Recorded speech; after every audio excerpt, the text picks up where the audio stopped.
Right. So to talk about lighting, I'm going to open up open up this file. It has this Mobius strip with this flat round piece on there. If I zoom in on here and render it, I can see that it's actually rendering some material.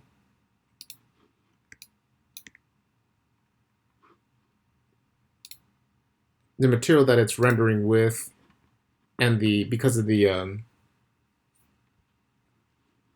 white material on the ground, the white material has a little bit of like a reflective quality, so it's reflecting this material just a little bit. You can see it right there.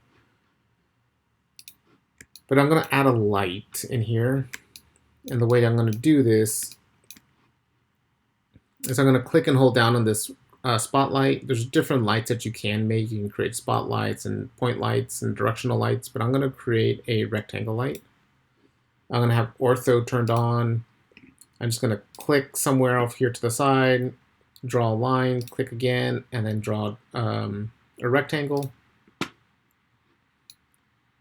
And I can see this light, it has an arrow on there, and the direction of the arrow is the direction where the light is coming from. All right, so with my gumball turned on, I'm going to move the light up a little bit and just rotate it. Oop, I might have to turn off ortho. And rotate it so that that arrow is now pointing. I can see that arrow is now pointing at this Mobius strip. I'm going to zoom in a little bit on the Mobius strip, re-render it. And now I can see that how the light is affecting it.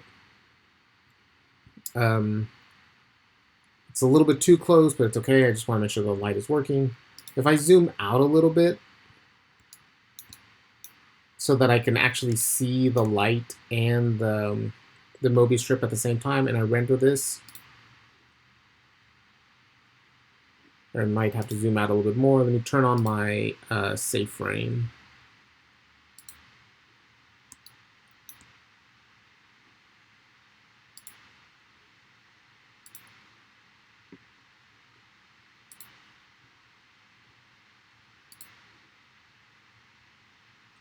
Here I can actually see the light that is being rendered.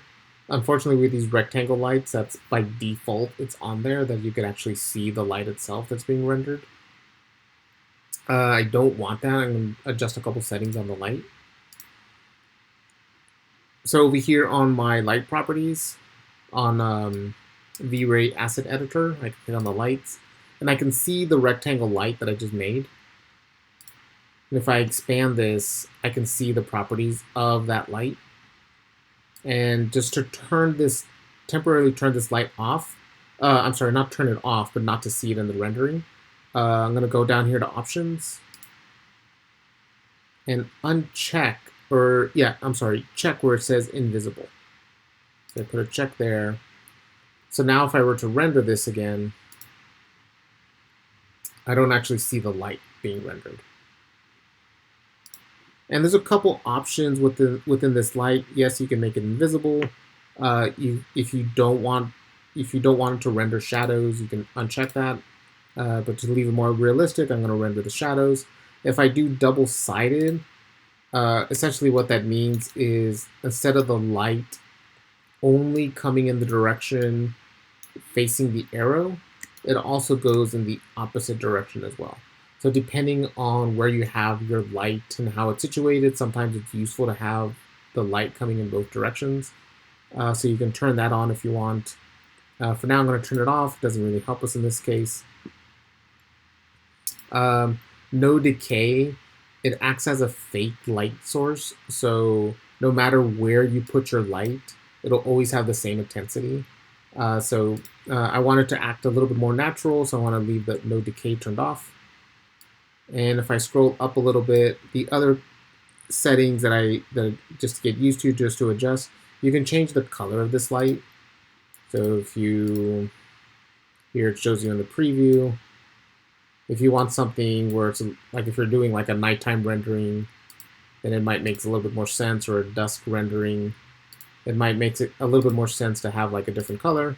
But just for now, I'm going to leave it completely white by just dragging it all the way over here. Or just setting all your RGBs, just making sure that they're all set to 1. You could also change the intensity, right? How bright the light is. Sometimes you may not notice how intense it is until you do a rendering of this. So let me just zoom in a little bit.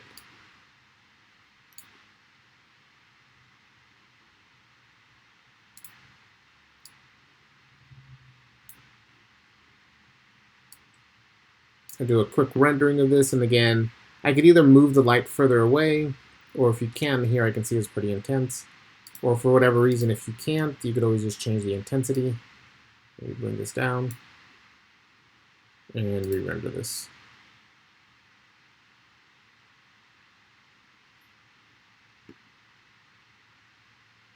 There, now I can see it's a little bit better. It's not washing everything out. So just a few settings on this rectangle light, right? They're all inside here or under the options, and it's tricky to see everything with all the windows. And of course, you could always, at any point, move your light source around, right, as you need to. And the easiest way to do this is by using the gumball. And one of the best things about using this as a light source is for the shadows that it creates, and also for the overall lighting scheme.